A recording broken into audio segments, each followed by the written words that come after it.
really started doing things that were different from everybody else.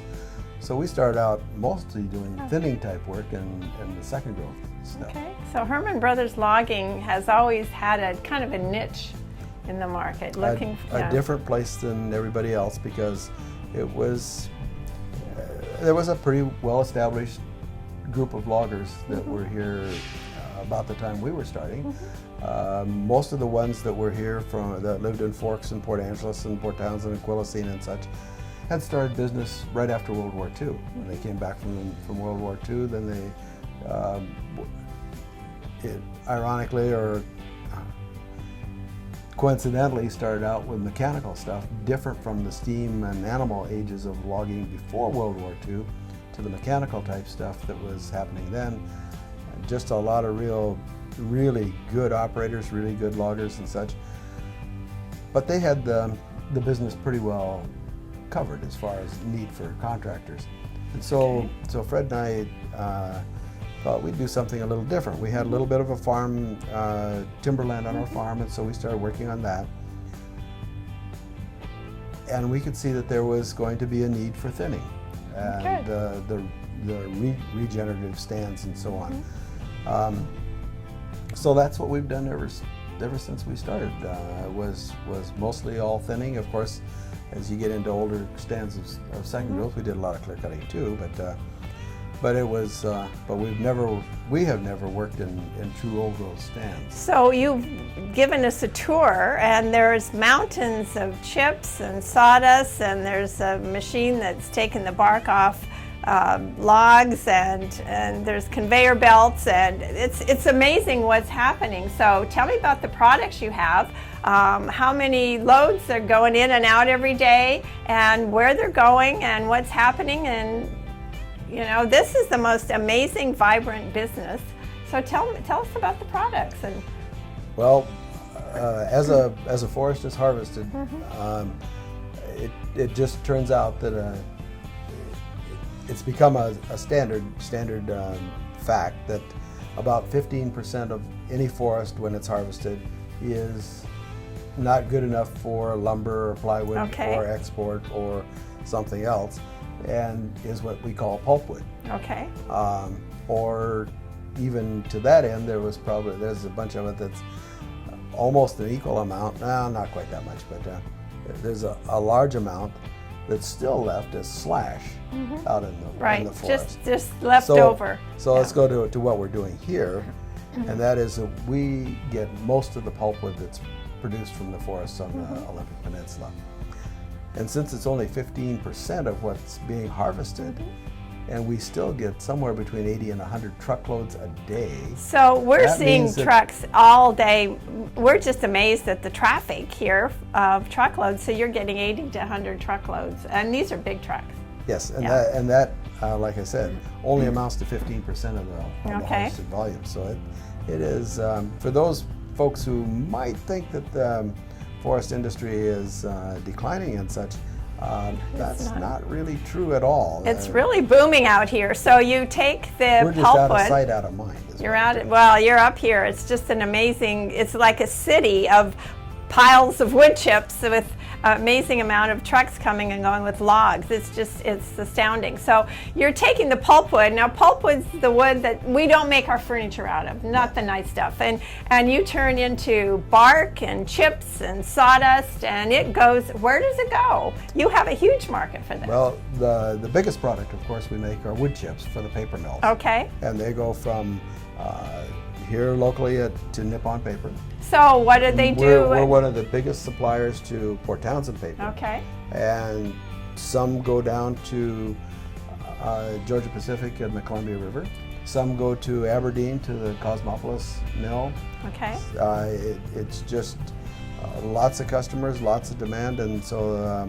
So when you're going to the mills, the chips, that is for biomass fuel. No, the chips are pretty much all made into paper. Chips are made into paper products. So tell us about the biomass fuel also. The biomass, so you have loads of both going to the mills. Yes, and of the when a log comes in here,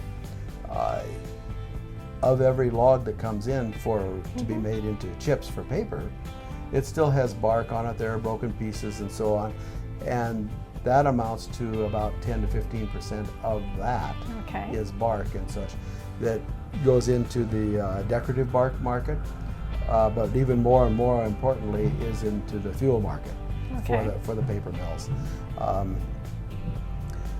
So you have, Every truckload of Okay. bark that goes from here down to Nippon or Port Townsend or wherever it goes has an energy value of about 1,400 gallons of fuel. And so that means that That's some mill amazing. is not having to buy that much fuel because we're That's burning amazing. the waste from the forest. That's amazing. So talk about a sustainable economy. We're replacing the fuel with biomass. Now we're burning the old trash from the forest instead of buying the fuel. That's right. So that's pretty amazing as a sustainable economy. And I think, do you see that as our future? Biomass Biomass. into jet fuel. Into jet fuel, isn't that fantastic? And the cool part is that they're able to take I said earlier that there's about 1,400 gallons worth of energy in a truckload. There is another component of that, and is that if they can take the sugars out and turn it into jet fuel, and that makes it worth about 800 gallons of jet fuel out of each truckload. And after they've extracted that, there's still 80% of the fiber is left for other uses. Some of the things that they're looking into, they've made it, but they haven't got it perfected yet, is to turn it into biodegradable plastics. Isn't this exciting? Are there- you hearing about the future here? there This are- is great. Some new things at the port and some of the EDC people are looking at, and that's how could we possibly fit into the cross-laminated timber business. So what is cross-laminated timber? Can you well, explain yeah, that? what it Because really that's a new economy. What it really amounts to is that they're taking, this is a European technology, but they're taking 2x4s and 2x6s and you orient them all together, and then you put another layer across of that and glue them all together and make thick panels. So this will Then- replace then- steel in building. Well, yes, but what makes it really interesting is that they can now build houses in a factory, Wow. because they'll make great big panels, say 9 feet wide and 40 feet long or 60 feet long. I've heard of presses that big. They press this all together, and it makes first place is storing carbon, because wood is carbon. So they store the carbon. It is very well insulated. It's a natural insulation. And then they can use the modern technology of putting these great big sheets of this cross-laminated timber stock, design a house, and go in with an automatic machine, cut out all the windows, the doorways, the channels for the electrical and such, and then take it to the site and put it together like a great big erector set. That's Just fantastic. pick up pieces or big panel, not a really erector set, but just big panels of wood, and you can, if the foundation's ready, Yeah. they can build a house in it. I think they have an example of this in Seattle. Oh yes, they I do. think they do. So There's plans in Europe to build amazing. an 800-foot tall skyscraper. Well, this is the Pacific Northwest. Our families came from logging, our families were loggers. That's what you did. And so that's the past, that's our heritage. Bill has built a family business where he's taking wood products that other people didn't use, and he's turning them in, processing them, turning into them chips that go to make paper products, and the leftovers is becoming biomass fuel that fuels the mills, paper mills, but also now they're looking into this as replacing the jet fuel. Isn't this exciting? There's so much here. So that's logging in the Pacific Northwest. Welcome to Positively Port Angeles. We have a lot happening here. It's very exciting, and we're very grateful to Bill Herman of Herman Brothers Logging to update us on what's happening in this sustainable economy and this wonderful, wonderful opportunity for our community, for our state, and for our country as we move into the future of logging. So Bill, thank you so much for your time. Thanks for the tour, and thanks for the good news. I'm happy to see what you're doing, and we look forward to hearing more exciting things coming out of our forest industry. Thank you so much, and we'll talk to you soon. Bye-bye. You were absolutely fantastic, Bill. Thank you. One thing I would like to have you record just before we shut this off. I'm not entirely done anything. So. And anyway, that is that we have an absolutely great bunch of people that work for us. Okay, well, let's do a minute or two on that. And we have about 100 people work at this business, and we have in our hardware store downtown, we have another 25 people. Okay. But we come up with a lot of ideas, and we have some really fabulous people that work with us, helping make all this stuff happen. Because we have to supply the mills on a pretty much round-the-clock basis. We have some great people who help build all of our equipment and maintain it. And we feel that without the guys and gals that work here, of course, none of this would happen. So. Well, Bill, if you there's have somebody a great crew, yeah. who is looking for work Okay. and have the skills, I'll guarantee they can find work. Well, the Herman Brothers company is known as being a great place to work, but Bill, your family is known as being really great philanthropists to our community. You help our kids. You help the community in so many ways. I understand that Joyce School is one of our local schools that whenever the kids graduate, they get a trip to Disney World. Is that right? Yeah, that's Disneyland, correct. right? So we do support graduating kids. We, of course, there's not only that, but that's just an example. We contribute to the graduation parties and functions and such at the schools, and scholarship fundraising activities that go on. We try to help what we can. And you mentioned the Joyce School. We like to give each student a nice little sum of money Great. that they can take with them and enjoy their trips. But that's who we are in Port Angeles. We're a community, neighbor helping neighbor, and this isn't, as Howard Behar said, we're serving people, not coffee. And here we are at Herman Brothers Logging Company, and he's talking about the people that work for him and helping the community, because that's what we do in the Northwest. So Bill, we appreciate you, we appreciate your family, and we're excited to see the future of logging. And just some editing clips here, but Sure. this timber harvesting manufacturing community is actually a little bit out of sight, out of mind anymore. If anyone wants to take the time on a weekend to just drive up into the Eclipse Industrial Park and just drive up and down and just see what it all looks like, you would be surprised to find out that Port Angeles Hardwood has a great big sawmill. Yeah. We have our log handling and chipping facility. Interfor down the street, which most people just drive by and they don't even hardly know it's there, produces somewhere, I can't even remember. We have 7 trucks hauling lumber out of there every day, and each one of them takes 2 loads to Tacoma, and we're just a piece of that action. So there's a lot of things going on and a lot of activity, and it's a very, very important part of the economy. It is a very important part of our economy, a lot of activity, and again, it's a sustainable economy and it's a growing one. So thanks for sharing your knowledge and giving us a tour. We appreciate it. Thank you, Bill. Thank you very much. Okay.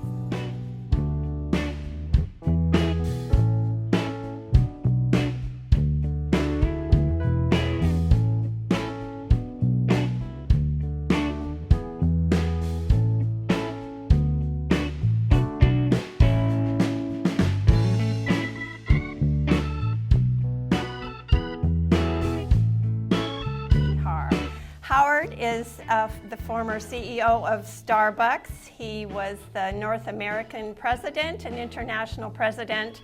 And Howard, you took Starbucks from 28 retail stores to 15,000 internationally. It was quite a journey. And he has written 2 wonderful books. But we were just talking that as a child, I worked in my father's kids' furniture and appliance store, and Howard, you worked at Al Behar's grocery. Al Behar's grocery, that's right. It's amazing. And what things that did for us, right? Both of us. Well, didn't it instill the work ethic? Absolutely. It taught me how to work. Mostly it taught me how to serve people. Exactly. Yeah. Customer service is my life, and Yeah. it was instilled from childhood. Right, that's the same with me. So tell me how your father inspired you toward customer service. Well, one day when this is probably the most memorable incident in my life at my dad's store, was one day I was about 8 or 9 years old, and he said, "Howard, would you go get me a couple of baskets of strawberries in the back of the store?" And so I went and got them, and I brought them up to the front counter, and I watched him put them in the bag, and the customer left with them, and I noticed that he hadn't rung them up on his little cash register. And I said to him, "Dad, you forgot to ring those up." And he looked at me, he said, "Son, you know, those people are not only our customers, they're our friends. And I happen to know they love strawberries, and I also happen to know they're struggling right now. So you don't always get in life. Sometimes you have to give to help your neighbors." And that incident stayed with me my whole life, and that idea that you got to give before you get. Well, helping neighbors, that's who we are in Port Angeles. It's a town neighbor helping neighbor. We were founded as a cooperative colony in 1890, and we've always been neighbor helping neighbor since then. But my family instilled customer service, not just that, but serving your community as a child when I was growing up. So when you worked for Starbucks, you brought that attitude to Starbucks. And how did that affect the corporate culture? Well, you know, pretty much when I started, it was, you know, like all startup companies are, they're focused on their product and their service. You know, people don't kind of enter into the equation, even though there are people there working. And when I came, I said, well, the coffee's got to be great, but it's really all about the people. And I coined this little term that we're not in the coffee business serving people, but we're in the people business serving coffee. Excellent. And that kind of drove throughout the organization, and we just stayed with it and we built on it. And that's the core of Starbucks. So Starbucks, you know, anybody can sell a cup of coffee. There's lots of great coffee, as good as Starbucks around there in the world. But at the end of the day, what really counts is how you serve people, and not just the people in your own community, but the communities that you know you buy coffee from, and how you affect the world in which you live. It's not, you know, we all affect each other in some way or another, and so we're not just selling cups of coffee. You know, we're hopefully helping people to have better lives. So just a few minutes ago, I understand that you stopped at the Starbucks in our Safeway store on Lincoln Street here in Port Angeles. Now tell me about that. Well, I walked in, and I have what I drink every morning is a triple tall Americano, right? 3 shots of espresso and about 8 ounces of water. Wow. And that gets me flying. But I walked in, you know, and we ordered 3 drinks, and the service was great, and the people were great, and we were in and out in a couple of minutes, and on we go. Well, last month I was at a destination wedding of a cousin at the El Conquistador Resort in Puerto Rico, and our favorite place was the Starbucks restaurant in the hotel. Yeah. That's where we all gathered because that was our favorite spot. You know, what's amazing about that is that when I started Starbucks International, our first store we opened August 4th of 1996 in Tokyo. And I'll never forget that day as people started to line up and started to use Starbucks in exactly the same way they were using it in Seattle. A place to congregate, a place to have a good cup of coffee. You know, and it's always, you know, you can go into a Starbucks, you don't have to buy a thing. You could just sit there, read a newspaper, have a conversation. It has really become gathering places, and whether you're in Kuwait City, if you're in Tokyo, London, if you're in Port Angeles, it should be the same. Last year I represented City of Port Angeles on our trip to our sister city in Japan. We visited Tokyo, and we made a beeline for Starbucks because it's our home away from home. Yeah. Well, we're grateful to welcome you to Port Angeles. We're just delighted. We're going to have a fun day, and we're happy to share a little insight into Howard Behar with you. So this morning I signed up for your free newsletter. Would you please tell our viewers how they can sign up for your free newsletter? Yeah. And it's about career and inspirational advice. Yeah, correct? And about leadership, how to lead. And it's my website is howardbehar.com, www.howardbehar.com. howardbehar.com. And you know, it's going to be I'm not going to do newsletters every week, but it'll be probably a quarterly newsletter, but a lot of Twitters and stuff like that, talking about the things that I believe in, how we can change the world one human being at a time. What an amazing man. Thank you so much Thank for you. being on Positively Port Angeles. Thank And now you. we're off to hear more from Howard Behar. Thanks for tuning in, and we'll talk more about leadership later. Thank you so much.